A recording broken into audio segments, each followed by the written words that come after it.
ዳጣ ክፍል 7 እንግዲህ ዳጣ ድራማ የሚያጠነጥነው አንዲት ልጅ ቤተሰቦቿ ጠፍተዋት እነሱን ቤተሰቦቿን ስትፈልግ የሚያሳይና እንግዲህ ፈልጋ ያገኘቻቸው ቤተሰቦችም እንግዲህ እሷ በመምጣቷ ደስተኛ እንዳልሆኑና በዚህና በሌሎች ዙሪያ የሚያጠነጥን ድራማ ነው ማለት ነው። ሰላም ውድ የቻናል ቤተሰቦች እንዴት ናችሁ? ደህና ናችሁ?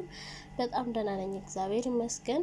እንግዲህ አዲስ ተከታታይ ደግሞ በጣም ተወዳጅነትን ያተረፈ ዳጣ የሚል ድራማ ተጀምሯል ማለት ነው።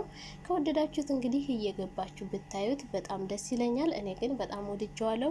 እንግዲህ ይህ ድራማ የሚያጠነጥነው አንዲት ልጅ ቤተሰቦቿ ጠፍተዋት እነሱን ስትፈልግ የሚያሳይና ፈልጋ ካገኘቻቸው በኋላ ደግሞ አባቷን እናቷን ካገኘች በኋላ ቤት ውስጥ ያሉት እህቶቿ ወንድሞቿ እንደሚጣሏት እሷን ማየት እንደማይፈልጉና በጣም ብዙ ውስብስብ ነገሮችን የሚያሳይ በእኛ በራሳችን ሕይወት ላይ ያሉ ነገሮችን የሚያመላክት ድራማ ነው። እንግዲህ ይህን ድራማ እንድትከታተሉት ጋበዝኳችሁ። ከዚህ በኋላ ሁሌ ድራማው ሲለቀቅ አስተያየት የምንሰጥበት ይሆናል። መጀመሪያ የተከሰተውንና ከዛ በኋላ የሚከሰቱትን እያመጣን እንግዲህ ሁላችንም እየተማማርን የምናየው ይሆናል።